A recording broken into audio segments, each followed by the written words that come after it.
এই মুহূর্তে গ্যাসের কোনো আকাল নেই। দেখুন, মমতা ব্যানার্জির অনেকগুলো মিথ্যের মধ্যে এটা আরও একটা মিথ্যে, বরং বলতে চাই এটা উৎকৃষ্ট কড়া পাকের মিথ্যে।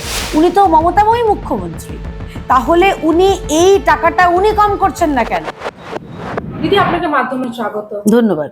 দিদি, এই যে গ্যাস নিয়ে যেভাবে চারিদিকে আমরা দেখতে পাচ্ছি, সাধারণ মানুষজন যেভাবে আতঙ্কগ্রস্ত হয়ে পড়েছেন, এই বিষয়টা নিয়ে কিভাবে কি বলবেন এই বিষয়টা নিয়ে? দেখুন, মমতা ব্যানার্জির অনেকগুলো মিথ্যের মধ্যে এটা আরও একটা মিথ্যে, বরং বলতে চাই এটা উৎকৃষ্ট কড়া পাকের মিথ্যে।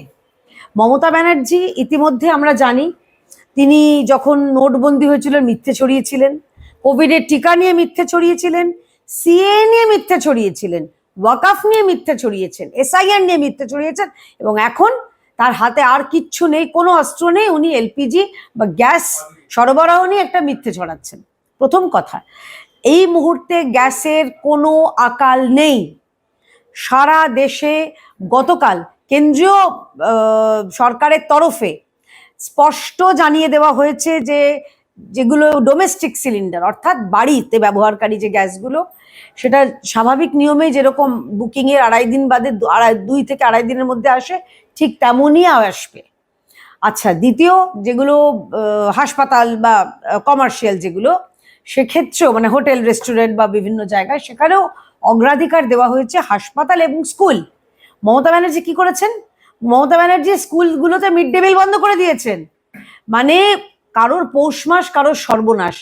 এই যে মানুষ একটা চিন্তায় আছে, ভয় পাচ্ছে, এই সর্বনাশ তারা ভাবছে হচ্ছে মমতা ব্যানার্জির পৌষ মাস।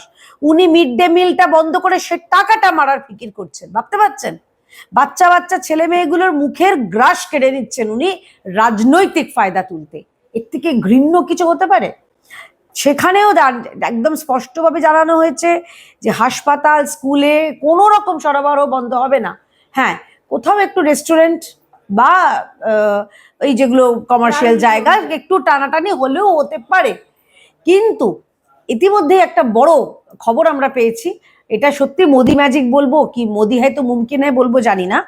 হরমুজ প্রণালী দিয়ে ভারতের তৈলবাহী জাহাজ, সেটার একমাত্র ভারতীয় জাহাজ পার করার কে দিল পারমিশন? ইরান। সারা বিশ্বের এতগুলো দেশ রয়েছে, তাদের পারমিশন পায়নি, শুধুমাত্র ভারতীয় তৈলবাহী জাহাজকে দিয়েছে। তো যারা প্রশ্ন করছিলেন আমাদের রাজ্যের ভেতরে বা সংসদের ভেতরেও, তাদের জন্য এটা একটা সপাটে 82 শিক্ষার থাপ্পড়। মানে সত্যি মোদি ম্যাজিক, মোদিজির কূটনীতির জয়, ভারতের জয়। ভারতের যে এখন যে আমাদের কি বলবো, ভারতবর্ষকে লোকে একটা সমীহের চোখে দেখে, এটা হয়েছে শুধুমাত্র নরেন্দ্র মোদীর নেতৃত্বাধীন সরকারের জন্য।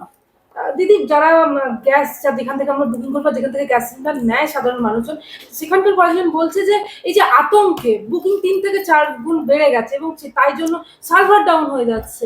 বিষয়টা হচ্ছে, এই বিষয়টাতে নরেন্দ্র মোদীর সরকার বলে দিয়েছে যারা এরকম কালোবাজারি করতে চাইছেন বা হোর্ডিং করতে, অর্থাৎ বাড়িতে 2-3টে করে গ্যাস সিলিন্ডার মজুত রাখতে চাইছেন, তাদের যদি চিহ্নিত করা, তাদের ক্ষেত্রে কড়া ব্যবস্থা নেওয়া হবে। আচ্ছা, আপনাদের একটা ছবি দেখাই, এটা খুব ইন্টারেস্টিং একটা ছবি। এইটা কংগ্রেস সরকার এই একটা ছবি ব্যবহার করেছে, ঠিক আছে?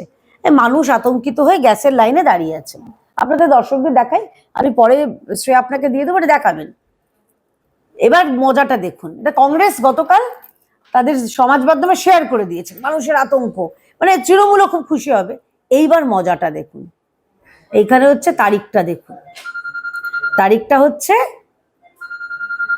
April 2011, April 2011। অর্থাৎ কংগ্রেস নিজের সময়কার হাহাকারটাকেই মোদিজির সময়কার যে গ্যাসে নাকি ঘাটতি হচ্ছে, লাইন হচ্ছে, এটা বলে চালানোর চেষ্টা করেছে, এবং তারা বুঝতে পেরেছে তাদের ভুল এবং ডিলিট করে দিয়েছে। তো মমতা বন্দ্যোপাধ্যায়ের সরকার আরও একটা নাটক করছে যে দাম বেড়ে গেছে, দাম বেড়ে গেছে। নিঃসন্দেহে 60 টাকা বেড়েছে, দৈনিক 2 টাকা করে মানুষের অসুবিধা হবে, এবং যদি 4 জনের সংসার হয় দৈনিক 50 পয়সা করে আমাদের খরচ বাড়ে।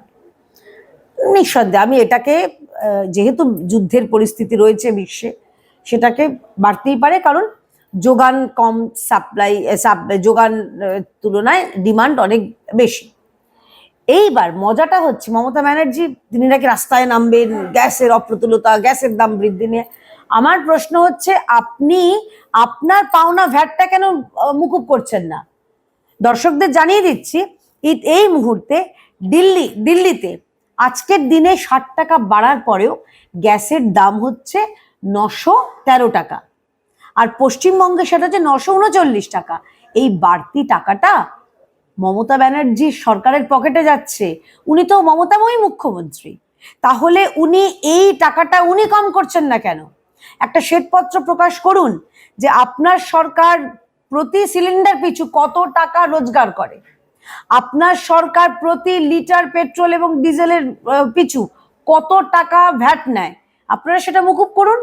আমরা তো আগেও বলেছিলাম যে পেট্রোল ডিজেলকে জিএসটির আওতায় আনুন, আনবেন না।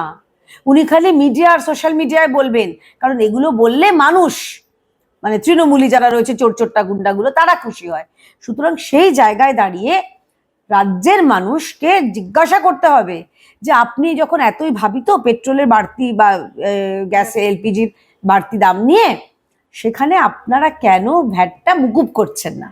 এই গ্যাসের মূল্যবৃদ্ধির প্রতিবাদে আমরা দেখেছিলাম রোববার দিন মুখ্যমন্ত্রীর নির্দেশে তৃণমূলের নেতা মন্ত্রীরা মহিলারা কালো শাড়ি পরে হাতাখুন্তি নিয়ে রাস্তায় নেমেছিল।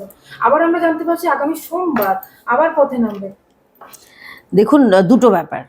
একটাই, পথে নামার অভ্যেসটা ভালো, এখন অভ্যেসটা করে নিন। 26 আর কয়েক মাস বাদেই তো ওটা কাজে লাগবে। যখন বিরোধী হয়ে যাবেন তখন আর কোনো কিচ্ছু কাম নাই, কিছু করার নাই, তখন তারা রাস্তায় তাদের নামতেই হবে। উল্টো পাল্টা ছোটোখাটো ইস্যুতে তাদের বিরোধিতা করতে হবে। আর দ্বিতীয় কথা হচ্ছে, দেখুন মমতা ব্যানার্জি বুঝে গেছেন তার এই SIR এর যে ওই নাট্য মঞ্চটা ছিল, মাফ করবেন ধর্ণা মঞ্চটা ছিল, সেটা ফ্লপ হয়ে গেছে। তো কিছু তো করতে হবে, তাহলে লোক ভাববে যে কি ব্যাপার, তৃণমূলরা ভাববে দিদি কি মানে হারার আগেই হার মেনে নিলেন। তো সেটা যাতে না হয় তাকে রাস্তায় নামতে হবে। মমতা ব্যানার্জি আজকে যেখানে একজন নাবালিকা মেয়ে সিভিক ভলেন্টিয়ারের অত্যাচারের কারণে, অত্যাচার বলবো না, শ্লীলতাহানি বলবো, ধর্ষণ শ্লীলতাহানির কারণে যেখানে নাবালিকা মেয়ে হাওড়ার আমতায় আত্মহত্যা করে নিয়েছে, তিনি তার জন্য নামবেন না। মমতা ব্যানার্জি শুধু এবং শুধুমাত্র ভোট ছাড়া, ভোট টু ভোট পলিটিক্স আর নোট টু নোট পলিটিক্স, মানে আমি ওই টাকা পয়সার নোট নাকি লেখার নোট সেটা আপনারা বুঝবেন, দর্শকরা অনেক বুদ্ধিমান, তো সেটা আপনারা বুঝে নিন। কিন্তু মমতা ব্যানার্জি সাধারণ মানুষের জন্য শেষ কবে রাস্তায় নেমেছিলেন, পথে নেমেছিলেন আমাকে বলুন। এই যে SIR এর যে চমৎকার এই নাট্যমঞ্চটা, এটাও তো অযোগ্য ভোটার, মৃত voter, shifted voter, transferred voter এবং রোহিঙ্গা এবং বাংলাদেশ অনুপ্রবেশকারী ভোটারদের তাদেরকে সমর্থন করার জন্য, তাদেরকে ভোটার তালিকায় রাখার জন্য তিনি এই মঞ্চস্থ করলেন এই 4 দিনের নাট্যমঞ্চটা। তো সেইখানে দাঁড়িয়ে মমতা বন্দ্যোপাধ্যায়কে অনুরোধ জানাচ্ছি, শুভনন্দনও জানাচ্ছি যে আপনি পথে থাকুন, কারণ আর 1.5-2 মাস বাদে আপনাদেরকে পথেই নামতে হবে। নবান্ন যেতে পারবেন না, তখন মুখ্যমন্ত্রী থাকবেন না, রাইটার্সে ঢুকতে পারবে না, তখন আপনাদের সরকার থাকবে না। তাই আপনাদের পথে নামুন, পথে আপনাদের সঙ্গে আমাদেরও দেখা হবে, বোঝাবো রাজ্যের মানুষকে যে যাদের যেখানে ভালো লাগে, বন্যেরা বনে সুন্দর, তৃণমূল পথে।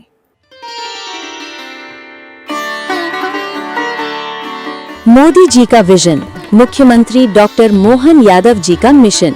मध्य प्रदेश में खेती अब सिर्फ परंपरा नहीं, समृद्धि का संकल्प बन चुकी है। प्रधानमंत्री नरेंद्र मोदी जी के किसान केंद्रित राष्ट्र विजन को जमीन पर उतारते हुए मुख्यमंत्री डॉक्टर मोहन यादव ने शुरू किया मध्य प्रदेश कृषक कल्याण मिशन।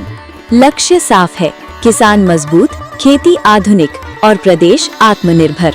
वर्ष 2025-26 में 32,308 करोड़ रुपए से अधिक का कृषि बजट। मुख्यमंत्री मोहन यादव के निर्णय, गेहूं पर 175 रुपए प्रति क्विंटल बोनस, 2600 रुपए प्रति क्विंटल पर खरीदी, धान पर 4,000 रुपए प्रति हेक्टेयर प्रोत्साहन, यानी किसान की जेब में सीधा फायदा। प्रधानमंत्री मोदी जी की सोलर और ऊर्जा आत्मनिर्भरता नीति को मुख्यमंत्री मोहन यादव ने दी रफ्तार। 5 रुपए में स्थायी बिजली कनेक्शन, 30 लाख सोलर पंप, हर साल 10 लाख नए कनेक्शन। अब खेती बिजली की चिंता से मुक्त। मुख्यमंत्री किसान कल्याण योजना के तहत 85 लाख किसानों को 19,000 करोड़ रुपए से अधिक का सीधा लाभ। प्रधानमंत्री मोदी जी की पहल पीएम किसान समृद्धि केंद्र अब हर ग्राम पंचायत में। मुख्यमंत्री डॉक्टर मोहन यादव के नेतृत्व में कृषि उद्योग समागम। मंदसौर और नरसिंहपुर में 3,812 करोड़ रुपए की 11 इकाइयां, 6,000 प्लस रोजगार। कृषि अब रोजगार की रीढ़। आज मध्य प्रदेश देश के अग्रणी कृषि राज्यों में शामिल है। दृष्टि प्रधानमंत्री नरेंद्र मोदी, नेतृत्व मुख्यमंत्री डॉक्टर मोहन यादव। खुशहाल किसान, समृद्ध मध्य प्रदेश।